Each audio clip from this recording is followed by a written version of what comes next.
Ogres are a curious race, humanoid creatures with simple minds, yes, but they value great strength, strong guns, and most of all, a big gut. A big stomach is a sign of prestige among these hulking brutes, and perhaps the biggest belly is proudly presented by their Overtyrant, Greasus Goldtooth.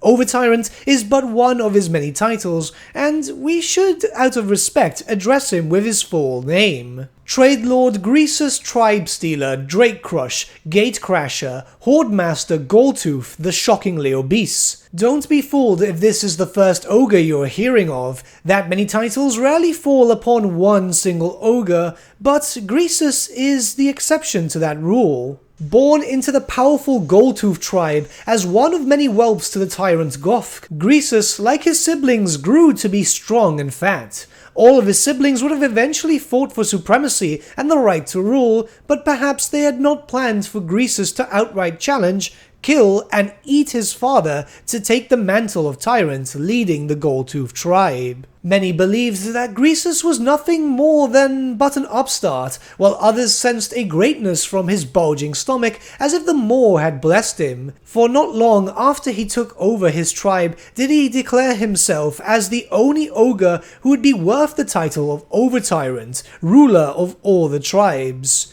He would demand all other tribes within the Mountains of Morn pay tribute to his fat frame. Naturally, all others would laugh at his so-called demand. He was but a whelp and an upstart, but this only served to enrage and also humble the ogre. It was not enough to simply call yourself Overtyrant. Deeds had to be performed to prove that you should be Overtyrant. And so it was that Greasus set about subjugating as many of the ogre tribes within the Mountains of Morn as he could. First to fall was an unknown tribe, for their history has long since been erased. What is known is that Greasus had scaled a mountain above their valley and heaved boulder after boulder at them, all while roaring at the top of his voice that it is he that will be Overtyrant, and he will lead the ogres to greatness. His voice so loud that it sent an avalanche of snow completely burying the tribe alive. The second we do know of, the Badmouth tribe led by Gut Badmouth. Greasus had journeyed to his tribe early into the year and challenged Gut to single combat. Gut was older, more experienced, and even larger, believe it or not, than Greasus, and took the challenge expecting to win. He did not, however, expect Greasus to launch himself gut first onto Badmouth, landing directly on his head and snapping his neck. Gut was killed within a fraction of a second, and Greasus wasted no time devouring his former opponent, as it would be a shame to let that meat go to waste.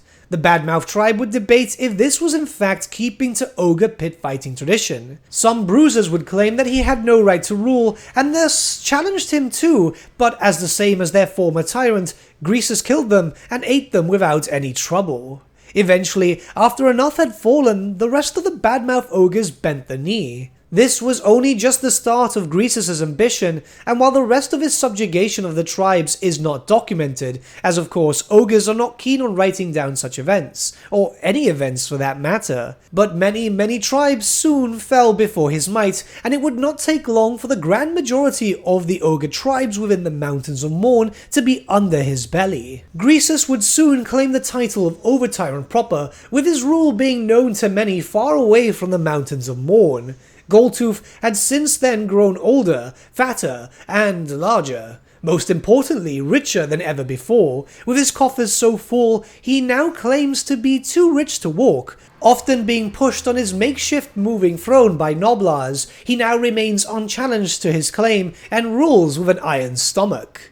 Greasus is often seen as a fairly active ruler, personally rewarding any ogre tyrants who defeat their opponents at the famed Challenge Stone, a place for ogres to establish their dominance over others. As the newly crowned Overtyrant, Greasus would be at the forefront of many events. Again, we don't know much of them due to the ogre's lack of documenting such things, but we are aware of one particular event. Not long after his coronation, a great Black Orc invasion had moved into the Mountains of Morn. The Black Orcs had been constantly invading the mountains for many years, but it seemed now that a force larger than ever had been assembled. A Black Orc warboss known as Urk Ironskull had united many tribes and sought to expel the ogres from the Mountains of Morn. Marching with an army of orcs and goblins from all nearby reaches, it was certainly a war to behold. Greasus at this point had been otherwise occupied, earning his many titles.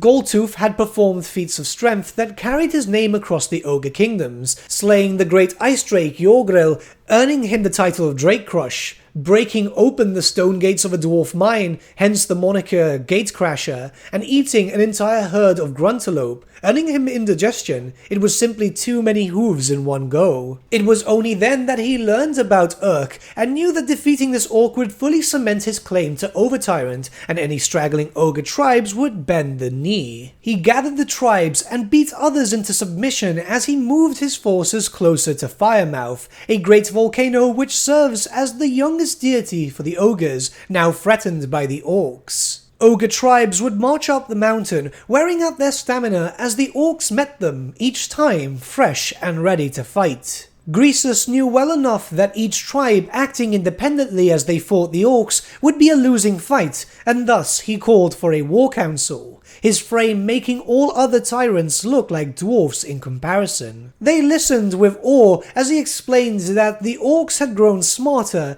and so long as they held the slopes, the orcs would not break. There was but a simple plan: throw each and every single monster towards the greenskins as one large force. Stonehorns, Thundertusks, and any beast of burden from all tribes would be massed together. The orcs would not be able to hold against such fury, with all other ogres marching behind, protected until it was time for them to break and smash. An army of tooth, claw, and horn marched up, shattering the greenskin lines, and while Urk had sent many black orcs to surround the ogres, they were too late. The denizens of the Mountains of Morn fought and fought, a battle for the ages, and a shame that it was not truly documented, barring ogre tales. Perhaps the orcs would have won this day, but Urk sought to end the ogre's morale quickly, by striking at its heart, Greasus himself, mainly because they had been forced down Firemouth as the god of flames awoke and sent smoke, ash, and lava down its impressive slopes. Urk and his vanguard had charged directly to Greasus and his forces in an effort to end this battle quickly. However, any Black Orc that had met Greasus in single combat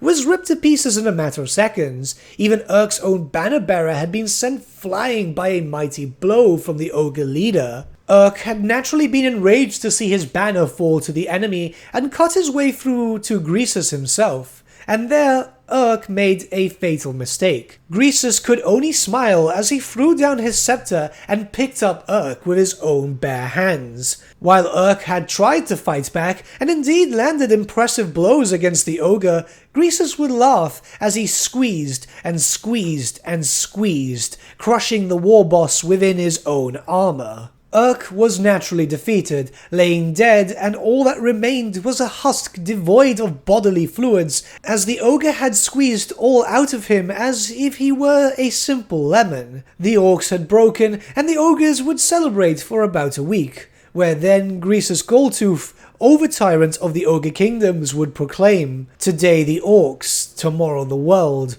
let them all tremble." But that was the story of Greasus Goldtooth. He wasn't established too early into the lore of Warhammer Fantasy. In fact, he is still technically referred to as relatively new. But it's no less impressive, and he was always a bit of a fan favourite, albeit he was very difficult to paint, so you wouldn't see him a lot in tournaments, as the model itself was incredibly detailed. The mount itself was just a lot of Noblars, rather than how it's being presented in Total War Warhammer 3, which I believe is a smart option from the developers, as that way they don't have to overly complicate themselves. But hopefully you've been able to learn about the character. I've gone directly from the lore, no thoughts or opinions. I don't like doing that on lore videos because obviously it's important that you get the direct sourced information, and it's all pretty much 8th edition as I don't like to cover the end time stuff because we know Total War Warhammer 3 is obviously not going into end times. This has been confirmed by Creative Assembly, so it's just better to leave that out. Eventually I'll do a big end times video though. But what do you think about Greasus Goldtooth? Are you excited to play as this character when he eventually launches with the Ogre Kingdoms in Total War Warhammer 3? Let me know your thoughts in the comments below and let's start a bit of a discussion. But with that, my friends, we've come to the end of our video. Thank you so much for watching. If you did enjoy the video, might I suggest giving the video a like or even subscribing to the channel, as it really does help us out. In the description section below are various links to different social media platforms such as Facebook, Instagram and Discord. Also in the description section is an affiliate link with Element Games where you could buy loads of hobby-based products, not just Warhammer, for 10 to 25% off. Making a purchase using that link and also our special code, which is also in the description, supports the channel at no extra cost to you, which we think is rather cool. A big thank you to our patrons. Your support means the world to us. It's amazing that people want to help a small channel like us grow and get to a higher level of content. A big thank you to Gibraltar LUSC, Ryan Bertsche, Andrew Prince and Okro for subscribing to us at our Fane level. You guys are super cool. And a big thank you to Edward Yule, VS Vasan, Aaron Whitman and Shaggy for subscribing to us at our King level. Honestly, we can't thank you all enough. And lastly, a big thank you to all of you for liking, sharing and commenting on these videos. Honestly, it's because of you guys that the channel has been growing at such a great pace lately, so we can't thank you all enough. But with that, my friends, thank you so much for watching once again, and we shall see you all again very, very soon. Have a good day.